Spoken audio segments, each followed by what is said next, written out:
Myself. Okay. Hello, everybody, and we're happy to be here today. I'm Becky King. And I'm Dana Keep. And we are excited to share with you our own experiences and lots of advice about the early career years. And just want to make sure we're back with good. Okay, great. All right, and we're going to get started. So I think just to let you know where this is coming from, we basically wanted to launch this webinar because we started a cohort a year ago for early career questions that recent grads have, and we realized it would be good to share it as a webinar. And we're planning it for September because back to school time often, even when you're no longer in school, is the time where you sort of hit the reset button on, am I in the place I want to be, and where else should I be, and questions of that nature. So in terms of a good metaphor for this, we think a road trip works quite well, because really what you're looking for, I know it was somewhat humorous, where's my syllabus for life, but is where's the roadmap, essentially, right? And so a road trip, in terms of a career and life journey, you want to make sure before you head off on your trip, your gas tank is full, and you want to remember to refill it, top it off along the way. And what that means would be professional development, new skill sets, maybe a few side courses, things like that, right? You want to also begin with a sense of curiosity and wonder, and you want to make sure you take pit stops along the way, self-care, making sure you're taking care of your health, nutrition, and things like that to keep yourself going. And also remember that sometimes on a road trip, the terrain might be a little uninspiring. This is a good time to sort of check in, practice gratitude, and think about where you have been and where you want to be next. Have a good playlist. Remember, on road trips, I always had, a lot of music that we like to listen to. Just last summer, in fact, I was on a road trip. And just what we mean by that in terms of life and career is what and whom you listen to for advice. And you want to surround yourself with supporters, but also people who will challenge you. You also want to have travel buddies. You don't want to do this alone. Nobody does life and career alone. So I think that's important. Dana and I are here to help you with that. And you'll gain empathy and perspective from sharing your story with other people. And don't be afraid of detours. If there's one message we want you to take away today, it's that this is not a linear process by any means. And so with that in mind, we'll launch into transitions. Well, first we want to introduce ourselves briefly and just tell you what we remember about our early careers, which was a bit of time ago now, but I grew up in New England. I graduated from Middlebury College with a degree in history and Spanish. I thought I was really interested in international affairs. I applied to be a political analyst for the government, and because that process took so long, I was a waitress for a while. And then I moved to Washington, D.C., where I didn't know a soul. So that felt like a pretty brave thing to do. Over time, I found it interesting, but felt like it wasn't the best fit for my skills and what I really wanted to do. And I ended up back up north at Harvard as a career advisor for students interested in government and journalism. And my story is I was at Pomona College majoring in European studies, and I felt completely at home with all of my academic courses, loving all the 3 languages I was, speaking and all of that. And then I graduated and I said, uh-oh, what am I going to do? How am I going to translate these liberal arts skills to the real world? And I struggled with that, and I decided I'm just going to go back to waiting tables because that's what I've done all the way through college. And I lived at home and saved on rent that way and paid off my loans within a year. But I definitely lacked focus. And I think part of a large reason for why I went into career advising is because of those early years and the struggles I had. And eventually, after a year or two, I figured out that I wanted to move across the country, getting closer to Europe, seeking out European educational opportunities, and finally felt like I was on the right track. But it definitely wasn't intuitive, wasn't easy, and I didn't feel like there were a lot of people along the way to help me. So launching into transition away from the safety, familiarity, of Wellesley can be very difficult. So transitioning into the workforce, I know some of you might have graduated as recently as 2019, and we invited all the way through class of 2014. So there's a good mix of quite recent into the workforce and several years in the workforce, I think, with us today. So when you leave the security of the structure of Wellesley and the community you've had and being supported, I think it can feel a lot. By the way, we're going to share some resources with you afterwards. And one of the main resources I found helpful was a book called 5 for Your First 5, which is all about moving from college to career. And I think one of the points made in this is the transition can seem particularly brutal because you've been in a protected environment where your voice mattered, you were the most important person here, you could be anything you wanted to be. And then there you are in the real world where suddenly you're the least important person, you don't know enough yet to really have a voice, a place at the table, and you might even have gotten the message, hey, you're lucky to have a job. So it can be very startling. So what do you say to people, Dana, when people say, I don't know how to form my day anymore. I don't know how to structure things. It's a very real question, and one that we get a lot, and one that we're seeing our children go through. And the lack of a schedule is really different. The lack of semesters. You know, you're ready for new courses when January comes, and that just doesn't exist when you have a job. So I think the first thing that we suggest is to really make sure you're acknowledging this is a big transition. This is going to take some time. I need to be patient with myself. Mm-hmm. I think that's really important to not minimize it. I think it's great to share stories with your peers. Maybe you have Wellesley friends around the country. Hopefully you have some friends that you'll develop at work in your neighborhood. Maybe you have old high school friends. Share with them. Tell them, wow, isn't this strange? You know, I always did yoga Monday, Wednesday, Friday. Now I've got to head to work by 7:30 in the morning. That's not working anymore for me. And support each other, because we all feel better when we know that we're not the only ones going through something. It's important to do some things that are consistent for you, because the work schedule piece is very different. So what is it that keeps you kind of on an even keel and keeps you feeling consistent? Is it exercise? Is it getting a good night's sleep? Is it eating healthy? Is it cooking? Is it yoga? Is it reading on Sunday afternoons, or making sure you see one movie a weekend? Whatever it is that keeps you on an even keel, that's really important.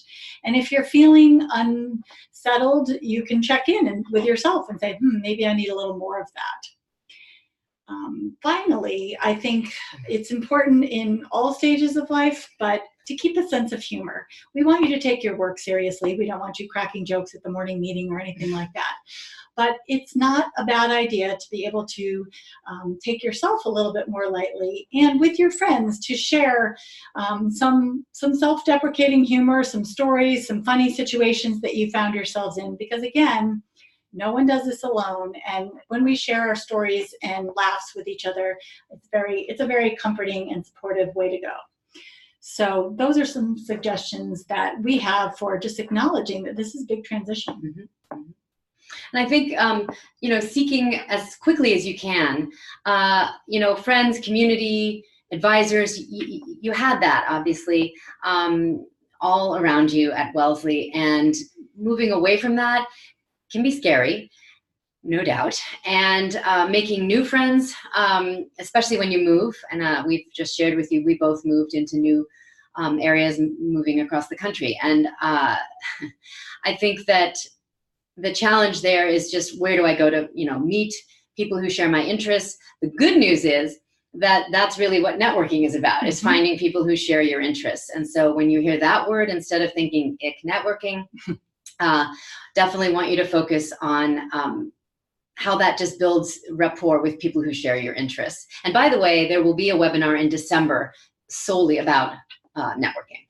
So just to let you know that. We want you to invest in your local community. I think a big plus for me was I went to community service. I went to, Recording for the Blind. I love to read out loud, and so that was a good way for me to feel useful. I made a very good friend. We're still very close several decades later. So I think getting involved gives you a bigger purpose outside yourself and outside of this somewhat myopic feeling of me and my career, search. So if you have a little bit of extra bandwidth and you can get involved in some volunteer capacity, that helps as well. For me also, wilderness and outdoors pursuits were a huge part of my life. So joining the Appalachian Mountain Club here in New England really made my first several friends that way. So, but you'll have Wellesley networks, you'll have the Wellesley alum chapters near you. We'll talk about the Wellesley Hive as a good place for you to go to find people who share your interests as well and can give you some advice. So one of the questions that I know a lot of you are curious about is, okay, but how do I identify mentors? You keep talking about mentors and networking, but how, where, how do I do this? So what would you say to people about that? Well, identifying, one thing I think is important is not to be looking for this singular mentor who's going to guide you through the rest of your life. That is a really rare find. If you happen to find one, hang on to them. Hang on to him or her, because that's a really great thing. But most people end up collecting a board of personal advisors. And these can be professors, a high school coach, a family friend, an old neighbor, a current professor, an employer that you worked with, even if it was at the ice cream store, just people that know you or know you in a certain way and can give you some advice along the way. You might even have different advisors for different parts of your life. You might have an advisor who helps you with your fitness goals. You might have an advisor who helps you with your financial goals. You might have someone who's really a boost when you need to do a presentation. You check in with them. You might have somebody who's great with the big picture of what is my purpose in life? What field is really right for me? So you don't need to have this personal advisory board set the minute you graduate. We're not suggesting that anyone could do that, but we're suggesting that you keep it in mind and start to collect people along the way who can be in that capacity for you, because it will help you and you can serve in that capacity for others as well. Yeah, I think it's really important to remember to mentor others as you are seeking mentorship.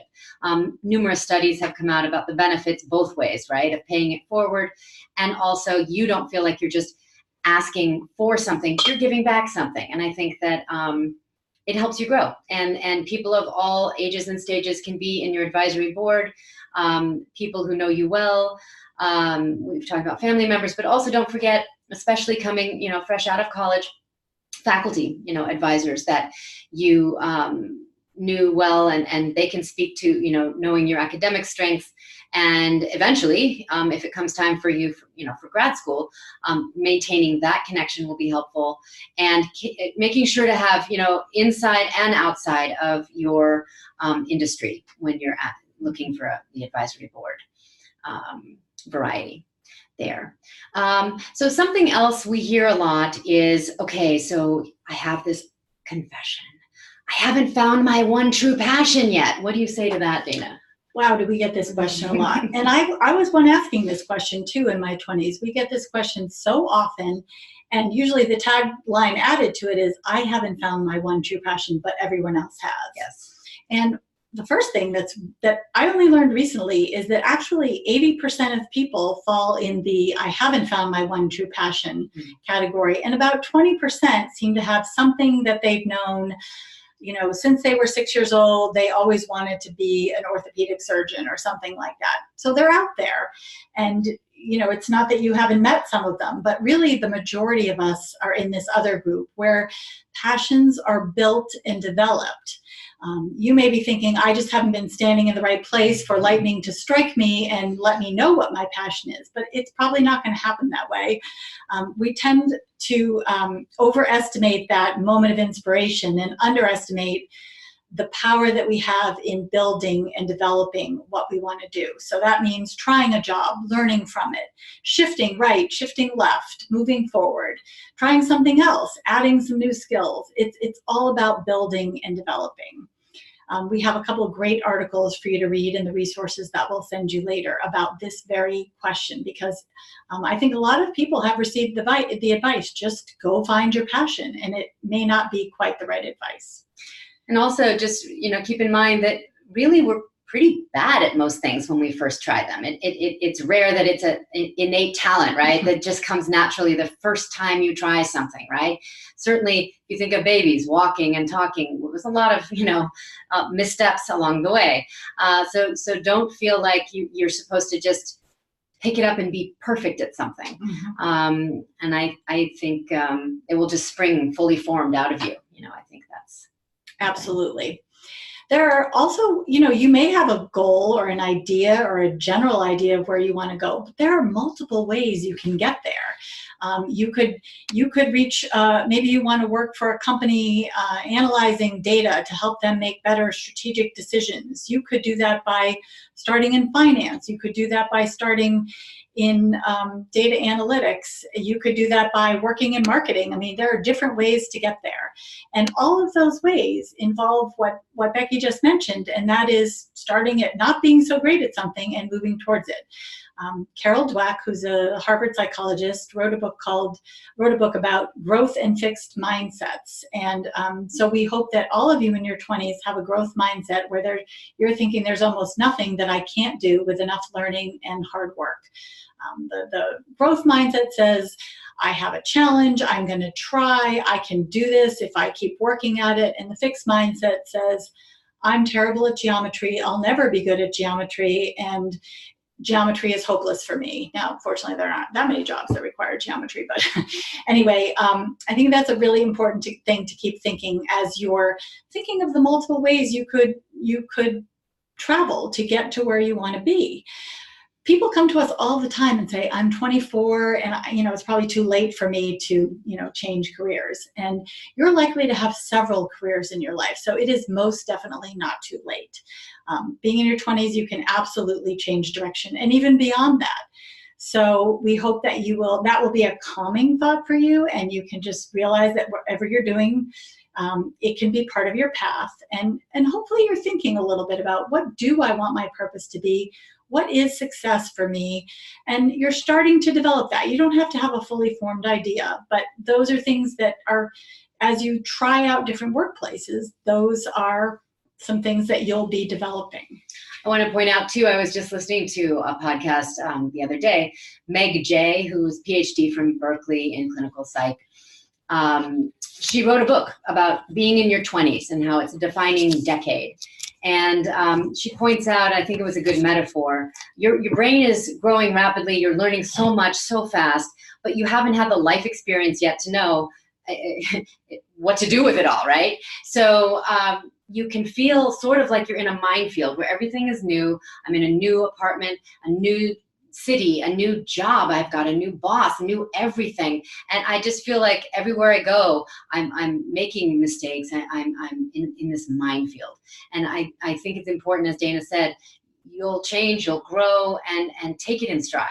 And don't amplify these mistakes. Our brains tend in our 20s to think that a small, relatively small misstep is a huge, it can be, feel huge.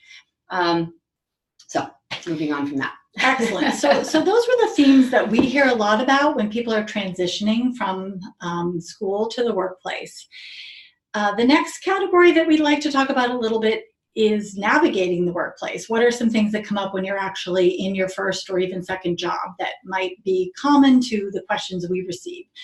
One question I think that baffles a lot of people when they are in their first job is, how do I know how I'm doing? Mm-hmm. There's no midterm grade, there's no final paper, you can't go in and check with your professor who's right around the corner anytime. How do people learn? How do they figure out how they're doing? Right. And that's particularly difficult with the transition away from academia, is there's no checkpoint, there is no grade until you go in for your annual review. And then sometimes that can be a difficult experience. So one of the things we would advise you to do is develop your emotional intelligence, which means how do you read the room, reading people around you, observing particularly people you admire, and looking at those characteristics and qualities that they exhibit, emulating, and certainly asking for feedback. This is scary to ask for feedback, right? Because the deep down fear is, it might be negative. But you need to ask for feedback, or you don't know if, back to the road trip metaphor, are you hitting the bumpy lines on the side of the road that are, on the guardrail near there? You need to check on that feedback so that you know that you're back in the right place, whatever that place may be for you.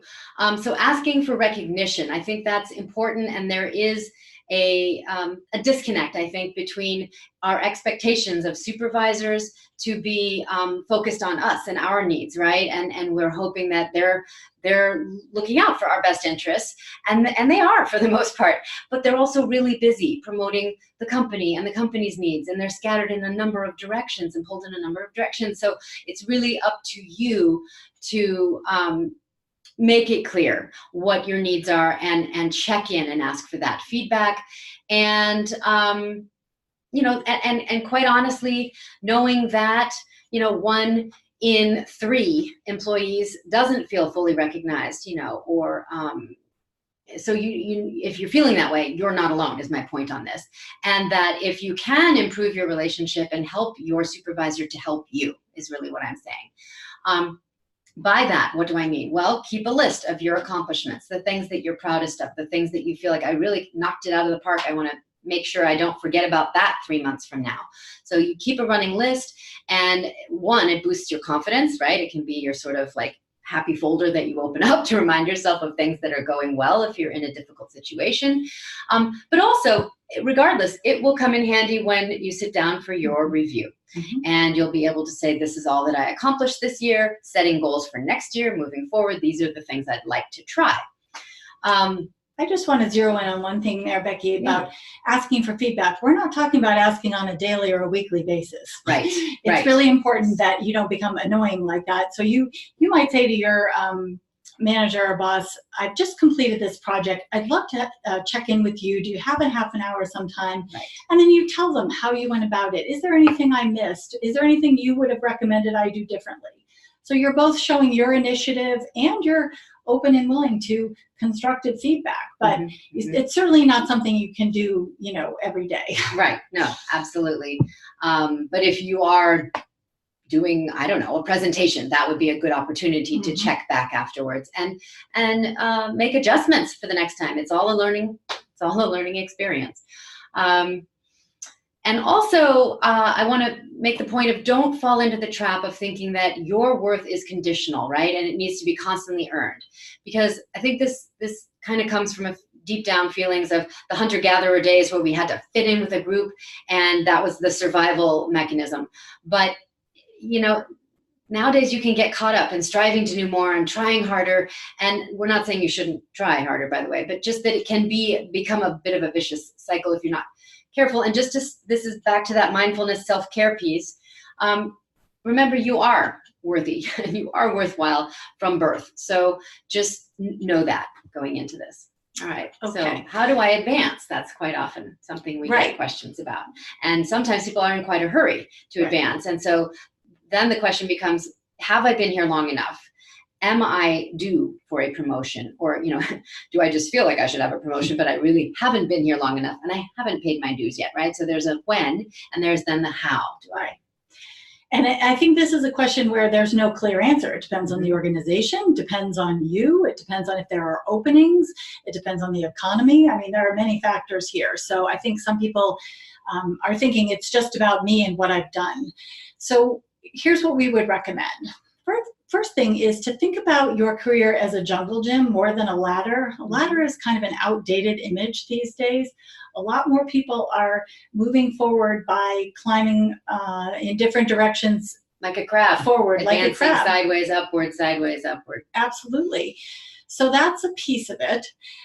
It's important to do a good job with the job you have. Some people are so focused on getting ahead, they're kind of thinking, oh, this isn't that important, I don't really care about this. And that's a big mistake, because your supervisors are probably going to be evaluating you on the job at hand and what's in front of you. So you need to do a terrific job with that, and then think about, what you might do to advance. There is a new buzzword out these days called stretch opportunities. I don't know if you've heard it or not. Stretch opportunities are what everyone should be looking for if they want to advance. So I'll give you some examples. A stretch opportunity might be to join the committee at your workplace to analyze sustainability efforts. A stretch opportunity might be helping your supervisor with a little bit of a side project. It might be getting on a hiring committee to hire someone who has, to replace someone who's left your office. So stretch opportunities are extra little roles that will allow you to meet new people. They will allow you to practice a new skill, perhaps. Your visibility will increase in the workplace, and they might allow you to see some part of your organization or your company you had never seen, and you're thinking, whoa, actually that department looks like a great fit for me. So that's why we recommend that. We also recommend that it's really okay to be vocal about letting your manager know that your goal is to advance. Again, like asking for feedback, not weekly, that would be irritating, but at the appropriate times, during a review, especially, but in advance of when you think you should be. And again, I recommend, it's very similar to tell them, my goal is to be this, and I've done, this piece of work, I'm taking this online course, and I'm learning from these colleagues. Are there other things I'm forgetting? Or would you recommend anything additional? And that way, your supervisor is seeing initiative, and they are seeing, that you actually can name the things you're doing to get there, and they're seeing your desire to grow within the organization. So those you definitely don't want to blindside your supervisor in terms of that whole promotion, getting a raise piece. And 80% of your success in getting that raise will rest on your preparation. So it happens way before the conversation where you would actually broach this. And you lay it all out way in advance. I also want to pause for a moment here and just also think about the onboarding in a new job. You want to pay attention to these P words. You want to pay attention to people, priorities, projects, pain points, possibilities, and presence, your presence, as a leader and a teammate. All of those are sort of cultural ways you can navigate by paying attention to those in the onboarding process. So Becky, the third question that we get a lot of questions about is, everyone else seems to know what they're doing. Everyone else seems to have a lot of confidence, and no one else seems to be making any mistakes. And you're right. And I'm going to flip into a different screen in 1 minute. I did, just before we move on, also want to point out, within growth mindset, the skills you want to grow are the top skills employers seek. You've probably seen these before, but communication, problem solving, ability to work in a team, initiative, analytical skills, and leadership. This I'm sharing, this was sent to me last week from a good friend of mine who is a Wellesley class of '88 alum, and she said this reminded her quite often of Wellesley women, with the self-driving car joke here, the self-criticism set at maximum. And this segues nicely into imposter syndrome. Everybody else has it figured out except for me. And it's quite common to feel this way, whether you're 6 or 60. You can certainly, it's a real thing if you haven't heard about it. I'm sharing this because even successful celebrities, you would think, well, she has it all. So, Oprah has it all. They still say they face this feeling of, I'm going to be found out. So I'm sharing this slide with you for that. So just knowing that that's a pitfall, you've got to know your strengths and remind yourself of them on a regular basis, and not be afraid to make mistakes. I know that sounds weird because, of course, we always are afraid to make mistakes. But failure, we could spend a whole webinar on this, but failure, if we can embrace it, we can learn from it. If we're not failing, we're not taking risks. So it's really important. Fail forward is a term you may have heard. It's not a loss. You learn from it and you can move forward from it. So, Oprah at a commencement speech said, there's no such thing as failure. Failure is life moving us in a different direction. So I think that that's important. And this whole concept of in your 20s, your brain is still growing. As I mentioned to you, your brain can sometimes tell you that the mistake you're making is amplified. So just, don't let that happen to you. I think that's enough on that. Mhm. I think talking about, before we launch into decision making about the future, this is a good slide to pause on. What is your purpose? Ikigai. And this image is one we share a lot with students and alums. And I think you can all see it. But basically, here's what the world needs, here's what you're good at, here's what you love, and here's what you can get paid to do. And finding the sweet spot in the middle where you feel fulfilled, you feel a sense of purpose. And again, a whole webinar on finding your purpose. Make a note of that for the future. Sure. But just for today, for the purposes of the time we have, quickly thinking about that in terms of your happiness, your contentment in the workplace and in your job. And then you might hit the point, and we're transitioning to the third theme of decision making now, and whether that's to move away from the job you're in or into a whole new industry, to pivot into something completely different, or is it time, to return to grad school? So many next steps coming along here. So now we're in that decision making place. What do you recommend in terms of getting unstuck and figuring out what might be the next step? Absolutely. Well, we all have bad days or bad weeks. And what you want to take note of that and say, was this just a bad week? Was that meeting just really boring? Is this team just not working well? Or is it bigger than that? Is it really my company that I don't like? Is it really this industry that isn't a good fit? So that kind of self-reflection and, keeping notes on that a little bit is important, because you don't want to just leap the first time you have a bad day. Mm-hmm. And you want to be out in front a little bit. You want to be paying attention to that before it gets so bad that quitting is the only option, because many of us don't have that option. You need a paycheck. Right. So it's helpful to be as specific as you can about what you're liking and what you're not. You might say, I love these meetings. They're invigorating to me, but I hate doing the Excel spreadsheets that I have to do to go along with them. Right. Or I really enjoy this group of people at my office, the marketing people, but I'm struggling with this one personality. And maybe it is just one personality. Maybe it's not the broader situation that you're in. Mm-hmm. A lot of people, when they have decided, I think I need to move, especially in your first or second job, it's very tricky. Do I tell people? Do I keep it quiet? Right. How do I interview? Right. And that's a question under the broader heading of it depends. So anytime we've said it depends during this, we welcome you to come and talk to Becky or me about your individual situation, because there isn't a right or wrong answer. So I'll give you a couple of examples again. Let's say you're in an organization and you're feeling like it's not a great fit, but you can see a role that's opening up in your organization that is a great fit. Mm-hmm. Well, that might be a worthwhile time to meet with your supervisor and let him or her know, and see if you could shoot for that or transition into that or aim for that. If you are thinking, I just don't care for this company, but I'd like to stay in this industry, so you really would be going to a competitor, it might be better not to talk about that until you have enough information so that you're sure. Because sometimes once you tell your office mates or your supervisor that you're leaving, you could be treated differently. They might not give you as wonderful a project to do, or they might not share as much information. They'll figure you have one foot out the door. Right. So they think your commitment is less.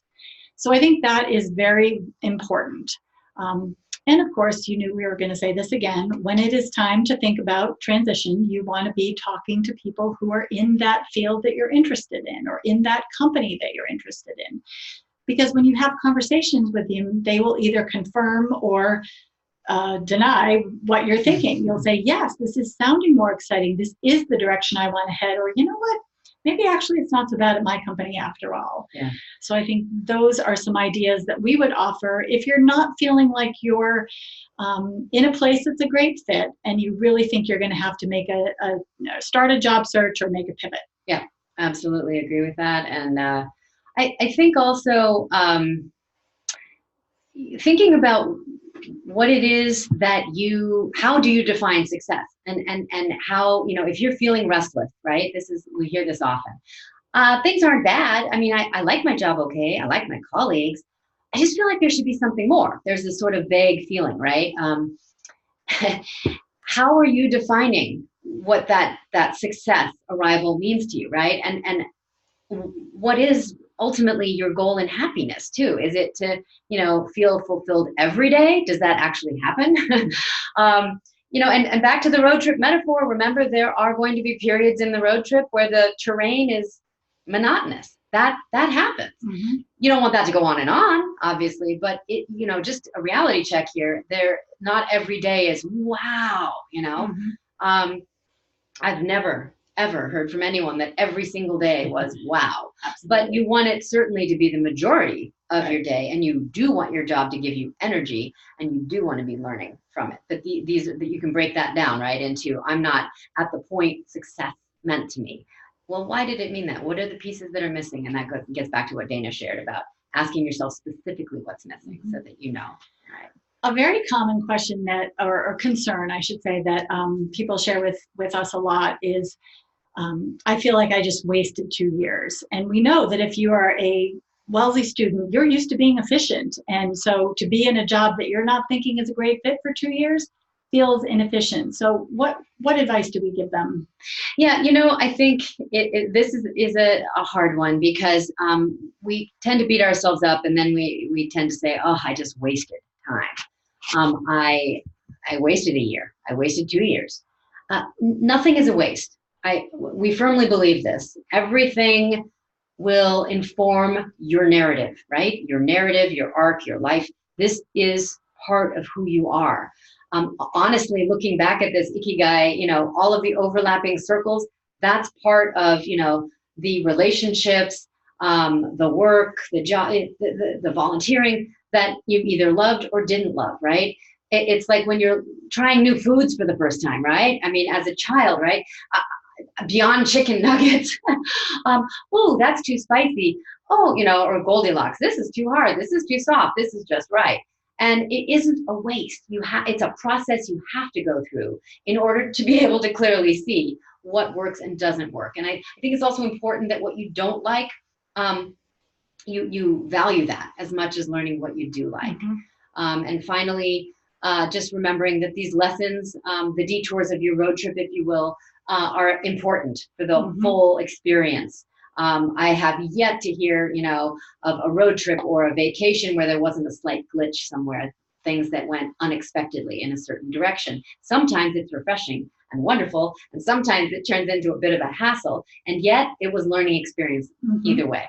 So sometimes the detours are the best part. That's right. Honestly, sometimes that's absolutely, I would say that. Now, a lot of you are thinking, okay, but statistically, the majority of Wellesley grads are going to return to grad school. And I know that for, credentialing differentials, et cetera, down the road, I'm going to need to build up, my marketability by going to grad school. So let's talk about grad school. Mm-hmm. When is it the right time to go to grad school, and how do I know? And how do I even know where to go to grad school, Dana?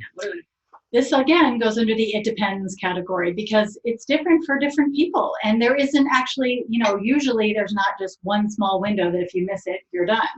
So the first thing we would recommend is, again, to talk to people who are, to talk to the school themselves. They'll have people who will talk to you about the programs you're interested in, and to try to find some Wellesley alums or other graduates of these programs and ask them, how did you decide to go at this time? What was the best thing about this school? How did this program help you? What other schools were you considering? Those are all legitimate questions. And so by hearing from people who actually went to those programs, you will get more information, get the information you need to be able to decide, this fits me. This is what I am just so excited to learn about.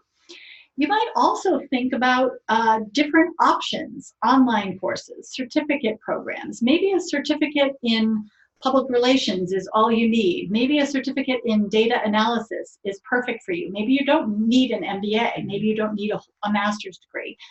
This is a trend that we are seeing now, where more people are going back for smaller bits of education versus the main thing, the master's or the MBA or a law school or something like that. So you want to make sure that micro-credentialing is what it's called. Yeah. Thank you. You want to make sure that you're going to graduate school because it is what you need to achieve the next step on your path. It's tempting for Wellesley grads to go back to school for 2 reasons which we generally don't agree with. The first one is, I don't like my first job, so I guess I'll go back to school. And graduate school of any kind is a big investment of time and energy and money. So we would hope that you will go when you are sure, and when you finish, that you feel like it was a great investment of all of those things. And the other very common thing that we hear among people who were great students in high school and college is, I love school, I'm comfortable with school, I know how to study, I'm just going to go back to school. And so that may be the case, and you may have the luxury of doing that, but also you want to make sure that it's the right step you need to advance in your career. Yeah. Yeah, and also I think it's important, there was this feeling I had, even senior year, I felt like everyone around me was applying to grad school directly out from undergrad, and that I would be doomed if I didn't do this, or that even a year later, I'd still be doomed if I didn't figure it out. And truth be told, it was nearly a decade before I went back for my master's degree. Mm-hmm. But by then I knew exactly what I wanted to do. I had already taken some courses, and I was working at the grad school. So I got the degree for virtually no tuition, and didn't have a debt. So I think there are things to be gained by waiting, is the point I'm making. And some people will find that they never need graduate school because their on-the-job learning is more than sufficient. So that's also a possibility for you, and we're happy to discuss that. So we're wrapping this up. In closing, I will share with you one of my favorite comedians, Tina Fey. And of course, as you can see, the analysis paralysis, when we overthink things and we don't take action, and we believe that you shouldn't perseverate too long, it's just good to dive in and try something. And her metaphor here of just getting at the top of the water slide, you got to just go down the water slide. And with that, we will conclude. But I wanted to also, in conclusion, not forget to say that some questions you can ask yourself. So some common themes, first of all, right? And before you tell those, why don't you start asking your questions in the chat if you have them? Oh, right. Thank you. So, okay. Yep. And just in terms of each of you being in a different place, we understand everybody has a different story, different details. But yet there are common themes to these early career years. Knowing yourself, the importance of knowing yourself, which of course over time you get better informed about yourself. Building community, very important to support you. Reflecting, taking time for mindfulness. Reaching out to others, networking. And we'll be more than happy to talk with you individually, or even answering questions right now about some of these. But also, in closing, here are some questions for you to consider. If you are in the midst of navigating, in a current job, or you're thinking about moving into a new organization, ask yourself the following questions. Can I grow and have influence in this organization? Does this place encourage camaraderie? How does this company react to mistakes? And quickly, several kind of culture testing questions. How does the company engage and support its employees? How does the company deal with conflict? Politics, and what is the day-to-day work environment like? There are many sub-questions here, but that sort of gives you an idea. And in terms of decision-making, there are, again, many, many questions, but a good one to start with is, what would I do if I weren't afraid, right? If I knew I couldn't fail, what would I do? It's very difficult to ask yourself this question because we have that constant negative voice in our heads. And we'll include these questions in the resources we send out, so you don't have to write them down. So be sure to reach out